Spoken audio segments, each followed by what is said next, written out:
Okay, we are live. Hey, y'all out there in virtual world. Thank you for joining us in this conversation for Women in Policy Week. Through UNO, we're excited to be here. We're going to give people a couple minutes to get on because we're all running late, trying to get lunch. Who knew a spring break for our kids? I'm sure you're having to make lunch. I know I did not know. So we're going to just give a few minutes for folks to get settled and to join us and to join the conversation.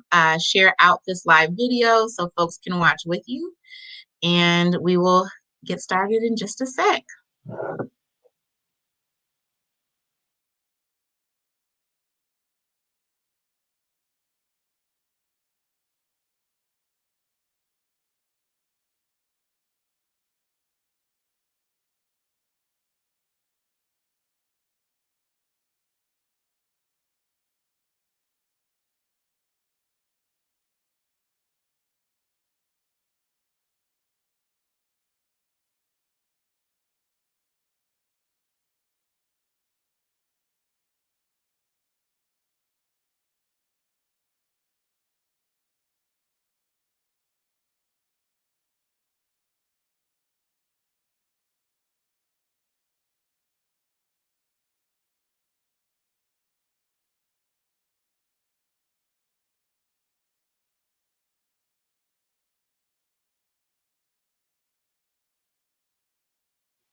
All right, we'll give folks a few more minutes. I'm watching from my phone too, so I can see y'all jumping on, watching with us. Make sure to share out this live video so folks can watch with you as we talk about centering Black women, femmes, and girls in Nebraska public policy.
All right, we are going to go ahead and get started.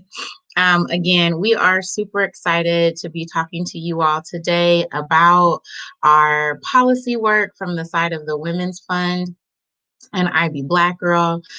Before we get started, I just also want to ground us in, right, it's Women's History Month. We are coming off the tails of Black History Month, and it's really important that every day we are celebrating folks in their identities and community, but it's especially important during this time that we really focus in and go deep and be intentional about how we think about the value add that folks with these identities bring to community. And so as we are in Omaha, Nebraska, I want to acknowledge the land that we are on. We are occupying land that belonged to the Omaha and Sioux tribe. So think about that and the genocide that happened against our indigenous communities here. And again, how we're taking up space on their land, and what does that mean from a reflection standpoint? And what is your responsibility, right, in honoring and reconciling that, and how you move forward? And so that is the area in which we are approaching this work. That is the area from which we will be talking to you today. So get in the spirit, because it shall be moved. All right. Are you ready, Tiff? All right. Let me make sure I got my tech together. So just a little bit about I Be Black Girl. Since we're talking about centering Black women, femmes, and girls, I Be Black Girl started super organically in 2017 as really a call to just wanting to be in space and fellowship with other Black women, especially that can help us and help me rejuvenate, refresh, and just love on each other. And from that original call that turned into a 100-person brunch with a DJ and all of the things, we are now a fiscally sponsored collective of the Women's Fund of Omaha that really operate in kind of 4 areas. We're looking at economic liberation and entrepreneurship, Black philanthropy, so investing in Black women, femme and girl-led projects. We are publishing research. We are creating space for us to connect and just, again, fellowship. And then why we're here today, our Take Action work of really making sure that we are advocating and doing coalition building in a way that centers us, Black women, femmes, and girls, closest to the issue, opportunities, and the solution. So again, we're excited to be in partnership with the Women's Fund, and I will turn it over to Tiff to give some insight to the Women's Fund of Omaha. Hi, all. My name is Tiffany Seibert, and I'm Research and Policy Director at the Women's Fund of Omaha. I'm so excited to share this space and screen with Ashlei and chat with all of you about ways that you can engage in this work with us. The Women's Fund of Omaha has been in the community for 30 plus years now. And it is our mission to address gender-based inequities through collaboration, that identifies, researches, and creates solutions to advance, educate, and fund lasting impact. So ultimately, our hope is to create a community where all women and girls have the opportunity to reach their full potential. We do this work in a variety of ways. We utilize research to identify solutions. We fund work in the community to serve this mission or to address this mission. And we also then engage in systems change work through public policy. So my role at the Women's Fund is to work with our program staff in the areas in which we do work and have expertise, and to work with our stakeholders and our partners and grantees, community leaders, to advance the conversations about long-term systems change and policy change and represent that work at the legislature and lift it up. So I am the registered lobbyist for the organization, and my primary responsibility is working to institutionalize change through public policy. Thank you, Tiff, for that overview. So again, our missions, right, like complement each other. We work in partnership with, and we're so thankful for this relationship and the advocacy that both of our organizations are doing. And so, as I mentioned, right, like we started out this session acknowledging the land in which we're occupying, the value add of the identities of Blackness and womanhood. And I think it's important that we think about and how we're grounded and approach this work. And so for us and the values that we really try to hold when we think about advocacy, organizing, coalition building are really around the principles of liberation. The principles that we have embedded when we started this organization from amazing intellectuals and thought leaders like Bell Hooks and Audre Lorde and James Baldwin, right? Like all of these folks that talked about how do you really create spaces of Black liberation. Especially, that's really how we look at this work. And we seek to make sure that we're always critically reflecting on how we show up in that space in this work, but really embed that into our process. And so when we think about advocacy, it's about dismantling these systems, reimagining these systems. How can we build power of everyday folks? So Ella Baker said, strong leaders don't need, or strong community don't need strong leaders. Like everyone should be able to lead and advocate for themselves around policy or how they engage in this work. And IB Black Girl and Women Fund are the conduits to try to support that. And so how can we make sure that folks have power and choice of what you organize around, right? Like we'll have a perspective and we'll name that perspective, but that doesn't mean that you just have to agree to that perspective. We want to dialogue and engage in discourse around it. We want to advocate around issues and want you to have the tools and the resources to be able to advocate as well. And so I think it's really important when we think about our take action work, the advocacy work that Women's Fund is doing, those are the principles and agreements that we have in the space. And I think that is really important when you think about politics and you think about legislation and advocacy, and something that must be named and uplifted and always top of mind when doing this kind of work. Is there anything else that I'm missing, Tiff, that you want to add to that? Nope, I think you nailed it, Ash. Okay. So now I came into, so I'm adjacent to this work, right? I'm a community organizer by trade. Like being in that space is my jam. But policy is a whole different beast, okay? Let me just tell you. So I just finished a Black Futures Lab Policy Institute and working adjacently to legislation. But our unicameral system is one of a kind, is very different and super unique. And so it was helpful for me to get a crash course to say, like, what does this look like? What are the steps and what are we doing? And so I really just want to level set with everyone that's watching of like, what are the processes in which we have to operate in so we can better affect change? And so Tiffany is going to give us a rundown of those systems and what does it look like so we can be grounded in the next part of our conversation.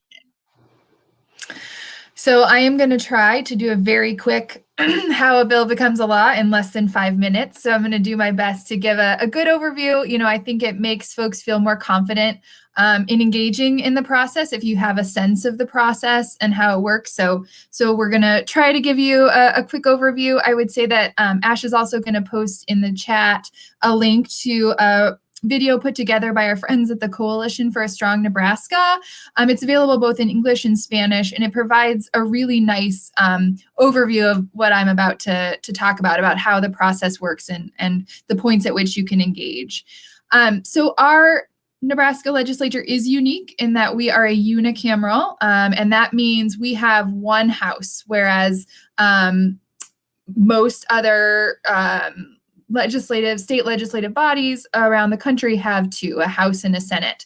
We have one House made up of 49 legislators. And so what that means is you as a resident in the state have one state senator that represents you. And so in a lot of ways that increases accessibility to the process. You can build a relationship with your state senator and be able to impact and influence policy as it moves through the process. We operate in a 2-year process. This legislature does. So every 2 years, it sort of starts over. We are in the first year of the biennium, is what it's called. The first year is a longer session. It lasts 90 working days, and it's a little bit longer because they create the state budget in this session. And then, so they'll convene this year from early January until about June.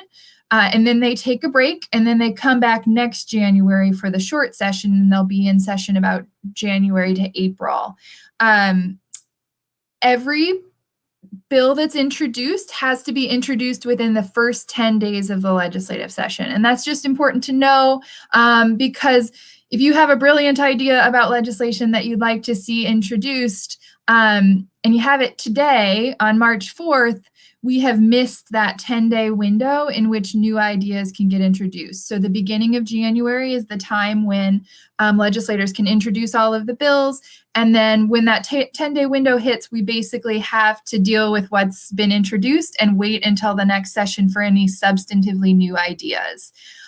So this session, there were about 684 bills introduced in that first 10 days. And so that we will spend the rest of the session sort of addressing those 684 bills. Once a bill is introduced in that first 10 days, it is assigned to a legislative committee, so a group of senators that has expertise or jurisdiction over certain issues. What is unique about the Nebraska system is that every single bill that it's introduced, all 684 of those bills, gets to be heard in front of a legislative committee.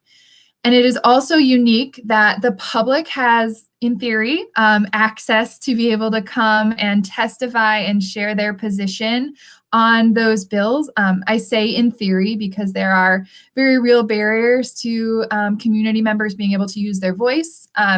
COVID being one of them right now, right? That obviously creates some restrictions to folks feeling comfortable coming down and testifying. But additionally, hearings are typically held during the workday. They're in Lincoln. You have to come down there and be present to be heard. So those can be some challenges to access. But in theory, the hearing provides every idea an opportunity to be vetted in front of the public and provide an opportunity for members of the public to express their position, either in person or through written testimony. Once a committee has decided to advance a bill, they have the votes, a majority vote to move it out. It will be debated by the full legislature. So we call that floor debate. It hits the legislative floor. A bill has to pass pass through floor debate 3 times. It's called general file, select file, and final reading. So it's got to pass the body 3 times before it can be passed by the legislature. And then once passed by the legislature, it goes to the governor. And the governor has 3 choices. The governor can sign the bill into law, the governor can veto the bill, or the governor can take no action, and within 5 days it becomes law. If the governor vetoes the bill, it comes back to the legislature, and they have an opportunity, if they choose to take it, generally, to try to override the veto. So that's kind of the process in a nutshell. Additionally, I would say an important time to be aware of is the interim. So when they are not in session, this is an opportunity to meet with your senator, to develop legislative ideas with your senator. Interim is a really important time, and although they're not in session, it's a really important time to the process for advocates and constituents to be aware of, to get to know and engage with their elected officials. How'd I do? Amazing. So this is why she's such a great partner, right? Like a depth of knowledge, and it's nuanced and complex and can be really confusing. And so I did put in the chat our websites. I did put in the chat the resource from Coalition from Strong Nebraska that Tiffany mentioned. So please utilize those to help you kind of unpack the process and better figure out how do you navigate. So we have a question in the chat around what are the bills we are watching right now and expect to pass this session. So this is a great question. And Tiffany and I will kind of talk about our policy agendas and then kind of deep dive into 2 bills that we are, or 2 kind of case study bills that we're looking at around some of these issues. So thank you for that question. So in terms of our advocacy agenda, right, there is a ton of things happening. And you want to be, for us, our approach is to be intentional and go deep, right? So some things are more accessible, they have a shorter lifespan in which we engage. Other things are going to be a longer issue-based conversation and opportunity where we want to sit. And then advocate, and policy is a lever to that, right? There's other things that we are trying to execute around that issue or opportunity. And so on the screen, you can see our policy agenda. Some things we are just supporting on, like the expanding childcare subsidies. So that's a place where Women's Fund is leading. We absolutely believe in that based on the number of women in the workforce, based on the pay equity gap that we see for Black women, right? So it complements our work, but we can't be a thought leader in that space. If you've been following us, hopefully over the last year, you've seen that we are very actively organizing around expanding natural hair protections in the workplace by banning natural hair discrimination, and we'll then hopefully take our next step into schools. That is a place where we feel like we can be a thought leader, right, and spend our energy.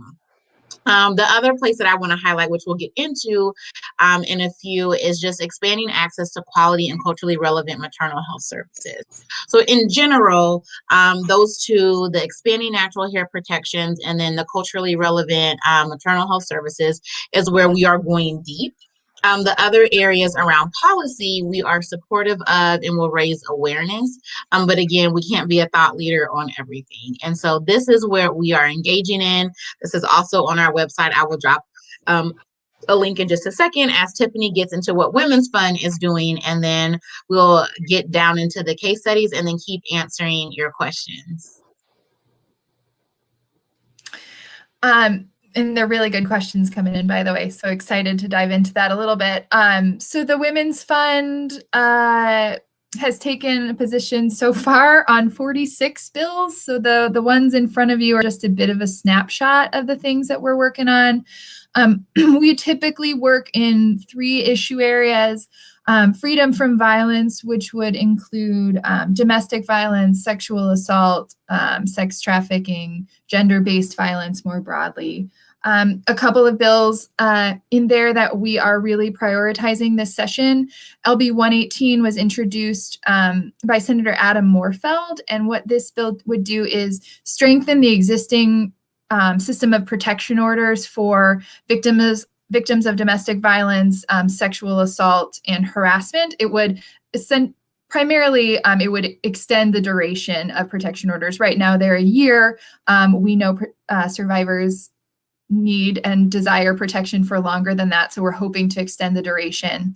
LB 183 was introduced by Senator Megan Hunt, and this is a bill that would require hospitals provide information and access to emergency contraception when sexual assault survivors report to the hospital seeking care. That is not the practice across the state. There are many hospitals, primarily religious hospitals, who do not provide information or access to emergency contraception for sexual assault victims to prevent pregnancy after their assault or rape.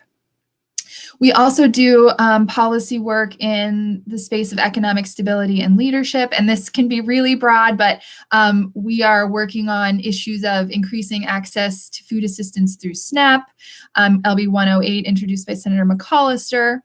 LB 249 was introduced by Senator Patty Pansing Brooks, and this is a bill that is one of my favorites.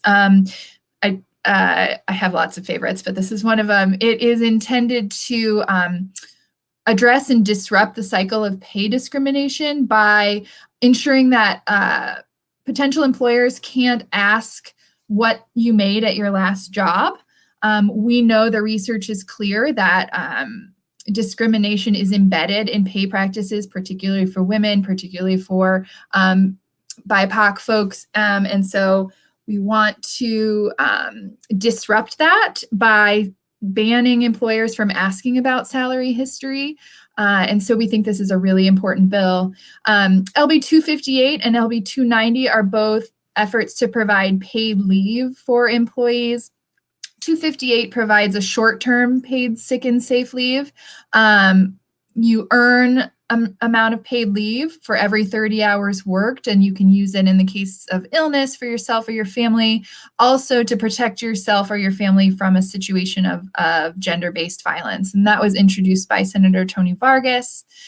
LB 290 would create a broader paid family and medical leave insurance program. This was introduced by Senator Michaela Cavanaugh.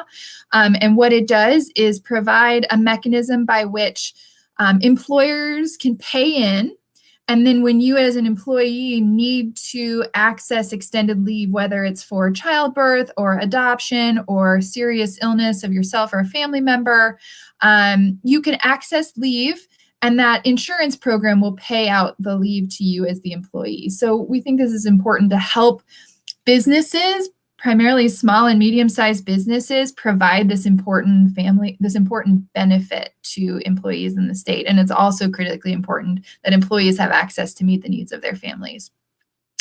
LB 485 was introduced by Senator Wendy DeBoer, and Ash briefly mentioned this, but this is increasing access to affordable childcare through our childcare subsidy program, also known as Title 20. We have some of the lowest levels at which we support working families with this child care assistance program. And we know that when we can support families in meeting the needs of their kids, we can better support economic stability of women in our community. So this is a huge priority for us. And then finally, we do a lot of policy work in sexual literacy and reproductive health care. And one bill that we are hoping to see move forward this session is LB 20, introduced by Senator Carol Blood. And this bill, it removes barriers created by insurance companies to access to contraception. It basically says that if your medical provider prescribes a year of birth control pills for you, it's often the case that you have to go pick them up every 1 month or every month or every 3 months. And that is because of insurance coverage. Insurance has decided not to cover longer than those durations. And what LB 20 does is say, if your provider just prescribes you a year, you can get a year at a time. If your provider prescribes you 3 months at a time, that's what you can get. But insurance should not form a barrier between you and your healthcare provider in determining how to prevent unintended pregnancy and meet your reproductive health goals. So that is a very quick overview of some of the top bills that we're hoping to see move forward, in addition to the ones that we're going to continue to talk about with Ash.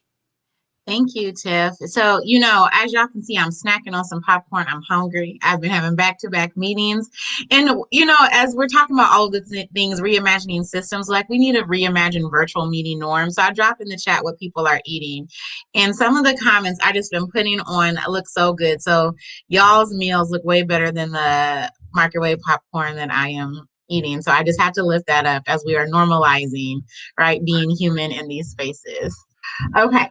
So we got some questions about LB 451, and we are going to do a little deeper dive into what's going on with LB 451, and then what are some call to action. So I am dropping into the chat right now the fact sheet.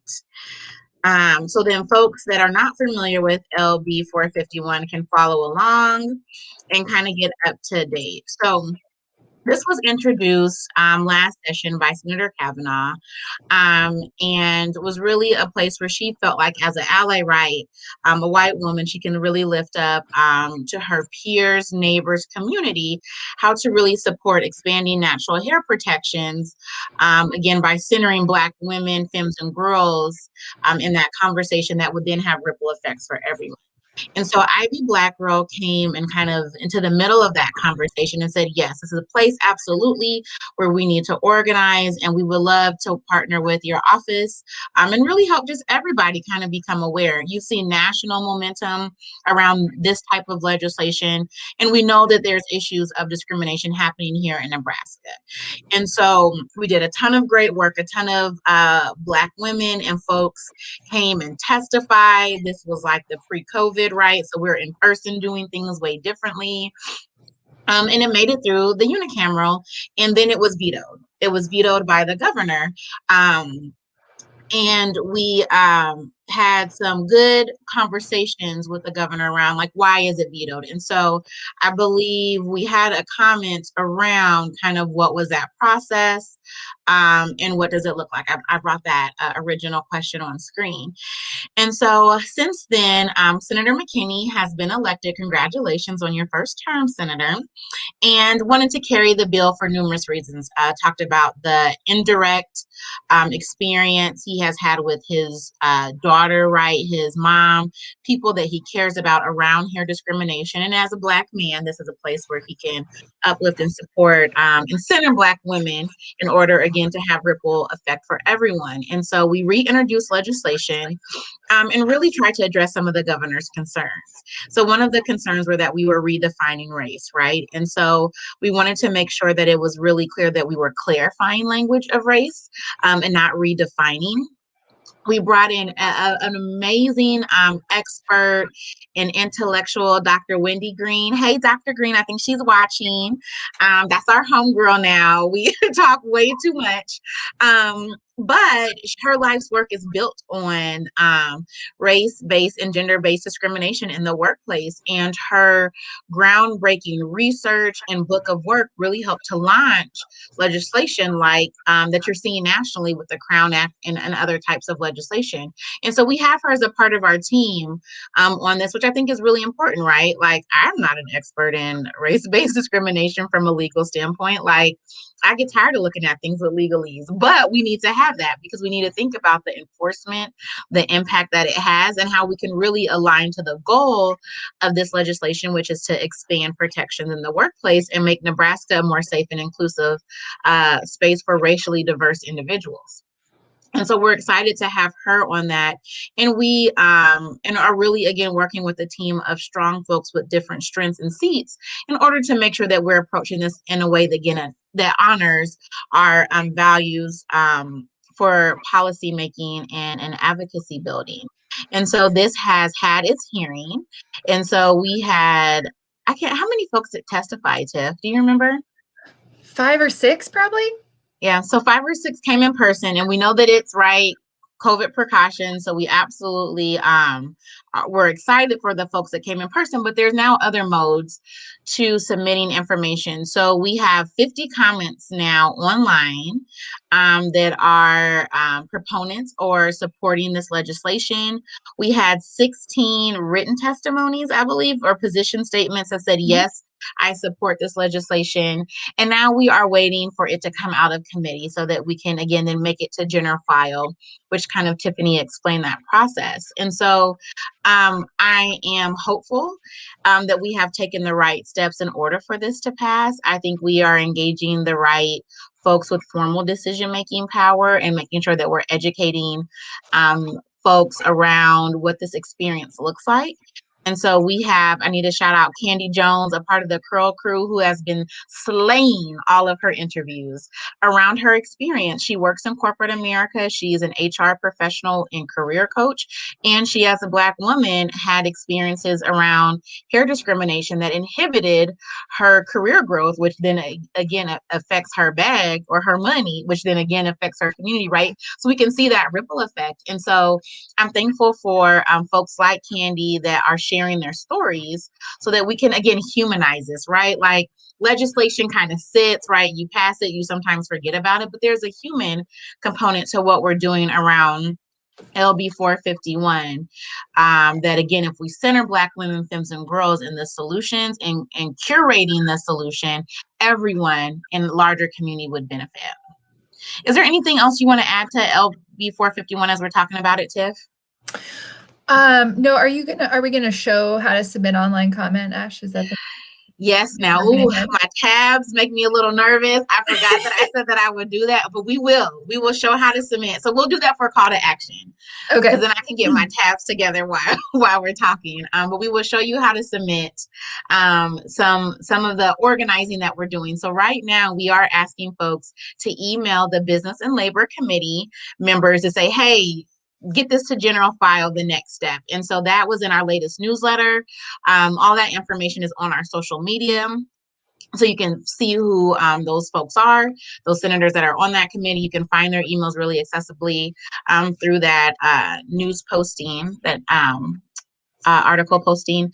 And then we're trying to get to 500 comments, right? Like, we need to let people know the importance of this bill. And so making sure that when I show you, you can know how to get there and submit online comments, which is new this session because of some accommodations made because of COVID. Can I add a couple things, Ash, about the online? Absolutely. So lived experience is always important to lift up in this policy making process. It is especially important in this instance. I think what we will look for to these online comments is to help shape the debate when it is debated by all the legislators. It's often the question, or do we need this legislation? Is this really a problem in our state, right? And so we want to make sure that there are plenty of voices weighing in for those with lived experience, if they're comfortable sharing that experience to help make clear that this is a problem in Nebraska. And then for those who do not have lived experience, but maybe showing up as allies, talking about how important it is to them that our workplaces reflect and prioritize values of equity. So I think really making a strong showing in the online comments will be really important, and in many cases may inform the floor debate. So I want to name that when you do weigh in, when you do reach out to legislators, when you do submit online comments, it's possible and probable that y'all are going to be so impactful that senators are going to want to share it. So they may very well read your story on the floor. And if that happens, that's great. But I just want to name that if you do share, make sure that that is a place that's safe for you to share your story and know that it may be used publicly. Okay, so I got it teed up that once we get to the call to actions, we can exit out, and then I can just show one tab and get us to the comments so we can walk folks through. So you probably saw all my screens going. I was trying to get my stuff together because it's all over. So we have a couple of good questions that I will, Tiffany, kind of bring up as we get to the Q&A. So we kind of want to go deep on one more issue that has a longer term commitment, right? So with LB 451, there's ideally immediate legislation that's passed around centering workplaces and banning natural hair discrimination. Our next step, as I mentioned, are looking at schools, but that's a piece of a larger conversation around institutional racism, which is all that we're always chipping away at, right? So that legislation and attention is a little bit shorter term than what we're doing around Black maternal health.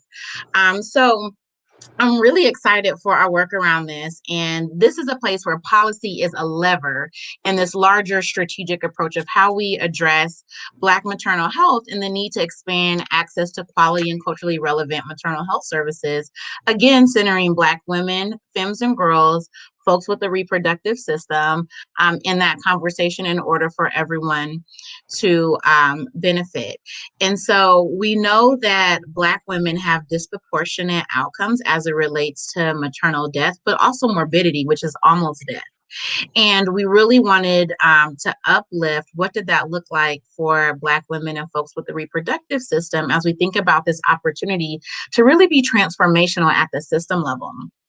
I should mention that both of our organizations are not program providers in that way. So we're not providing direct service to individuals, but really thinking about how can we convene those direct service providers? How can we convene key stakeholders? How can we advocate at a system level so that there's outsized impact for all of the folks that we want to support, which is really women and girls, right? Holistically from the Women's Fund side, and then for us, Black women, femmes, and girls. And so we started down this path of really unpacking Black maternal health in Nebraska. And we have a dynamic working group or coalition of 90% of Black women experts that are in professionalized roles in the space that are helping to coordinate and strategize around those entry points. So a piece of that work is looking at the Maternal Mortality Review Committee, which looks at maternal deaths in the state.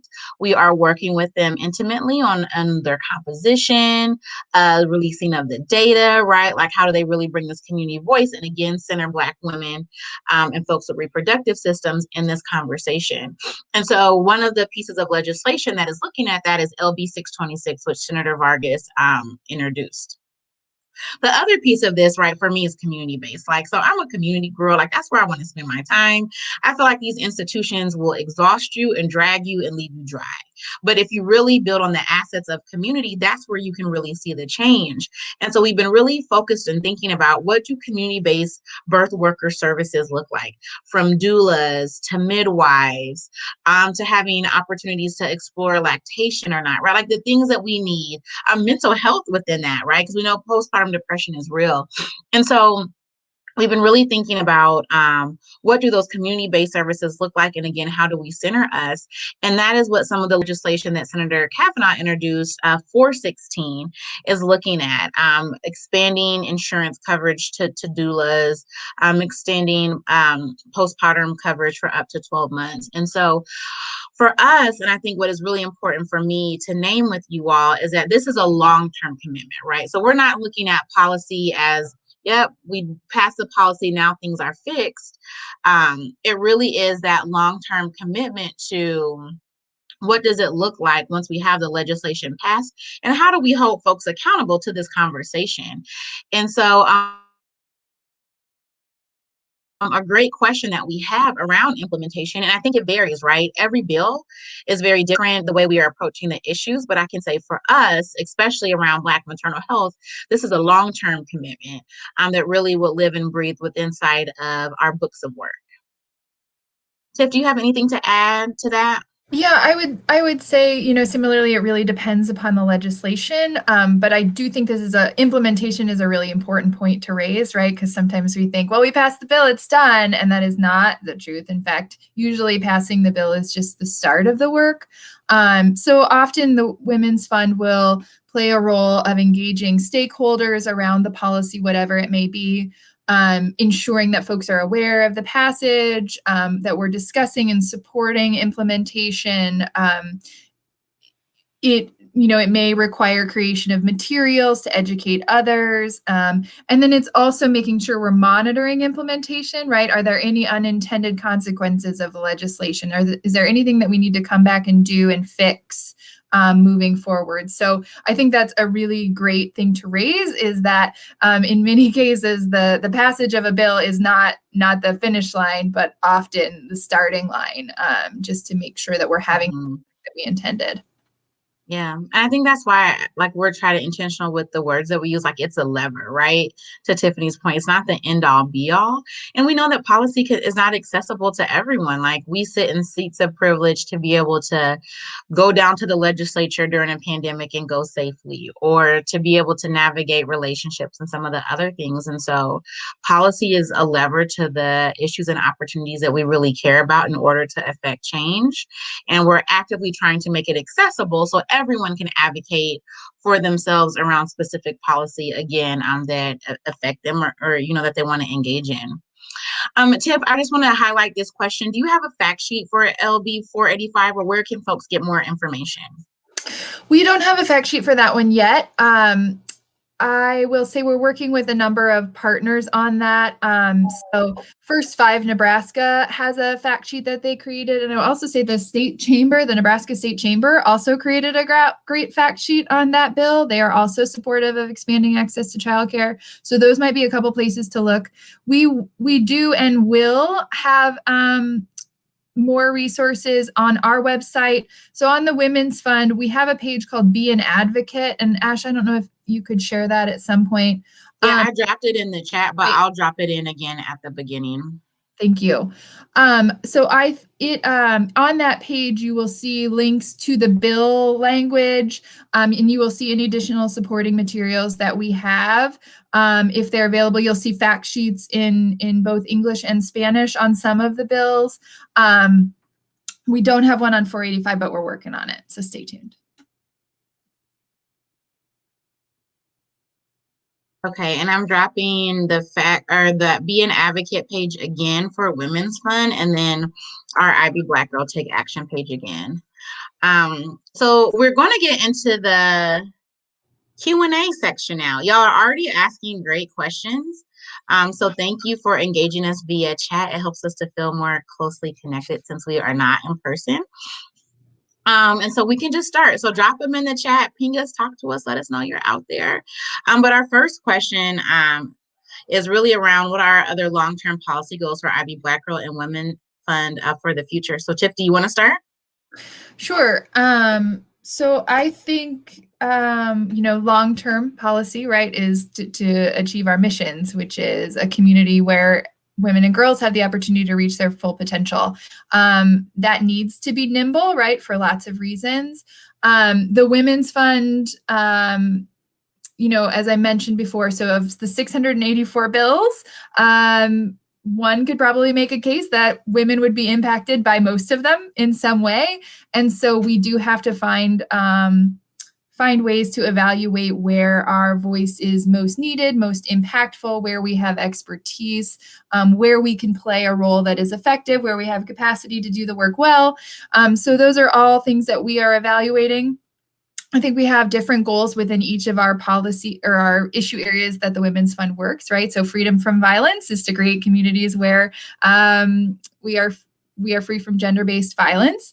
In our economic areas of economic security and leadership, it is creating systems that support women and girls to be able to reach their full potential and be economically stable and achieve equity in that way. And then in sexual literacy and reproductive health, right, it's to create policies and systems that support women and girls having access to the information to be their healthiest selves and to decide when, if, and how to start families. So the long-term policy goals are really in line with our mission. I think aside from specific policies, one of the goals for me at the Women's Fund is to make it accessible, as Ash has talked about, to really try to make the policy solutions feel much more approachable and accessible to folks who are experiencing those barriers. What can we do to try to better support other stakeholders, partners, folks with lived experience in these spaces to be informing policy? So I think we're trying to do that from a lot of ways. But really that is a long-term goal, is to try to make this policy and systems change work more accessible and approachable for folks most impacted. Yeah, I would say for us, right? So there's definitely a partnership with the Women's Fund of how we approach our work, right? Since our missions are complementary, we are sponsored, and that there is a lot of alignment in what we're thinking and how we support our work. For us, and right, like that's the title of this space, is like centering Black women, femmes, and girls in policy. And for us, we do that unapologetically. And I think that is sometimes hard for people. People like to lump women of color together, right? Or just say women and girls all together. And we're like, no, we said Black women, femmes, and girls, and that's what we meant. And that's who we are going to target. That's who we want to curate the solution. That is the leadership that we will uplift. That's who we make sure has agency and power in this space. And so we are really relying on our collective to help us craft and curate that. And so I always feel this sense of tension of, right, like I'm leading this work and I'm responsible for it, but like I'm responsible to our community of Black women, femmes, and girls. And so we really want to make sure for us that long-term commitment and what we prioritize is from what our community says. So a way in which we are doing that is through our Essence of Us report. So you can go to our website now.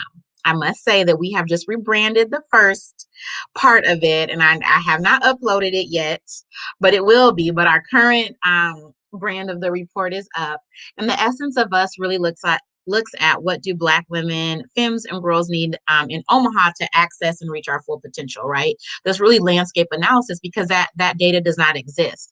And so the first piece of our research is really a quantitative analysis of the data that's out there, or just kind of the fact of our state of being in a number of areas. Our second part of our report, which will come out in March, so also plug for Women's History Month, go to our Facebook page or website. I think it's on the 30th.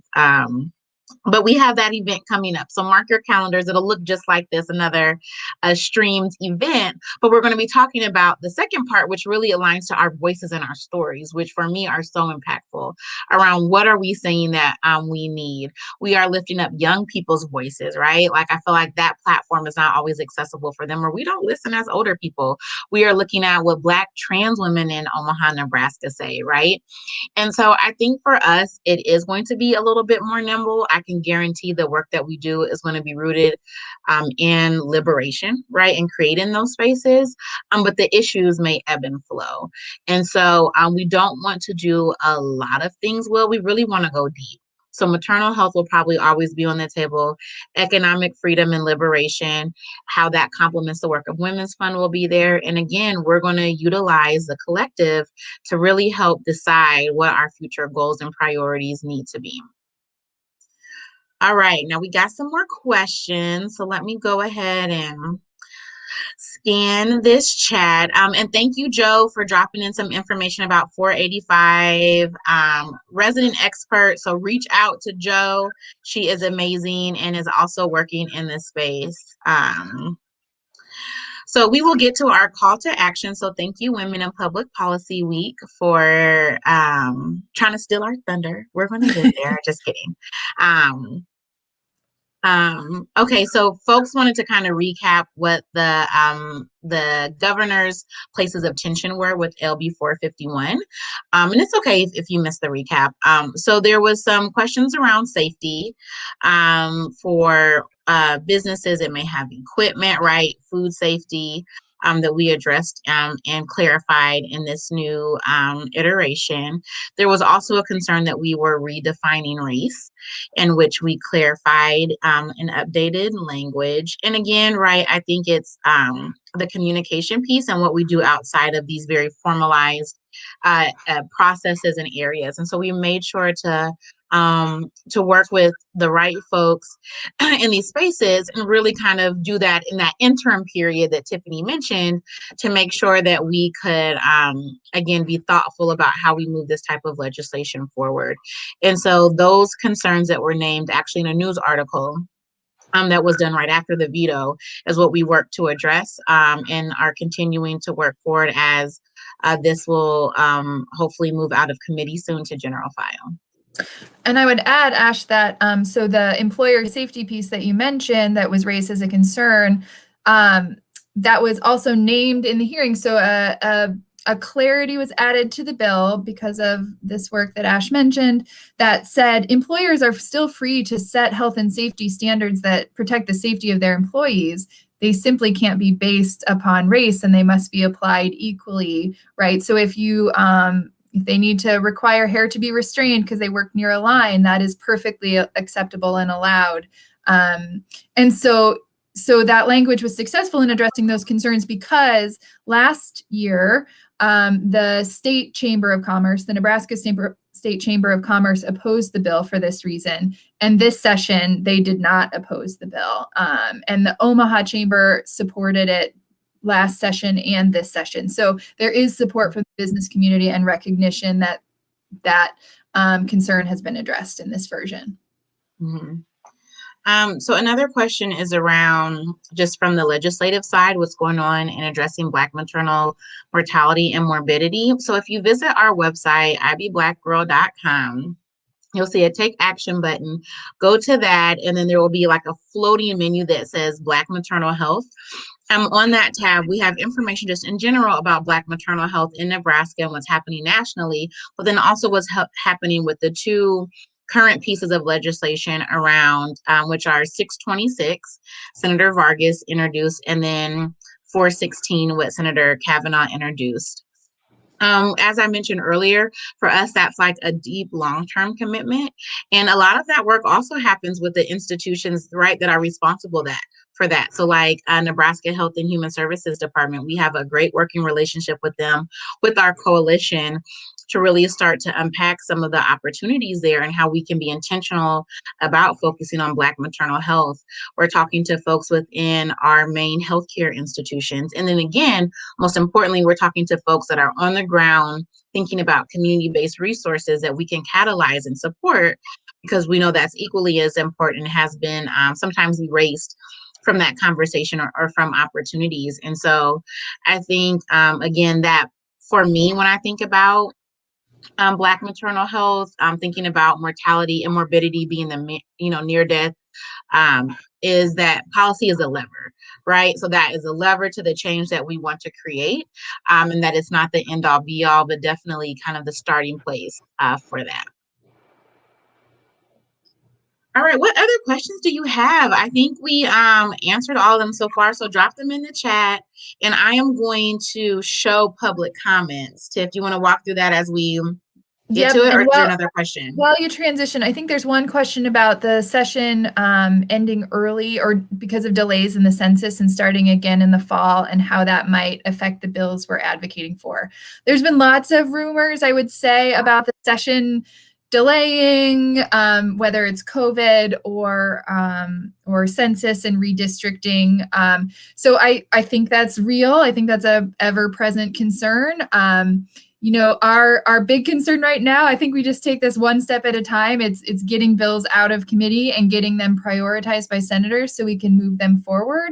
We dealt with the delay last year, right? And we, if it comes, we will deal with it again this year. I think we will advocate very strongly and work really hard to ensure there's additional time once bills pass in case they're vetoed. So I think y'all will remember that the natural hair non-discrimination bill last year was vetoed, and there was no remaining time left for the legislature to come back and try to override that veto because they were done, they had adjourned.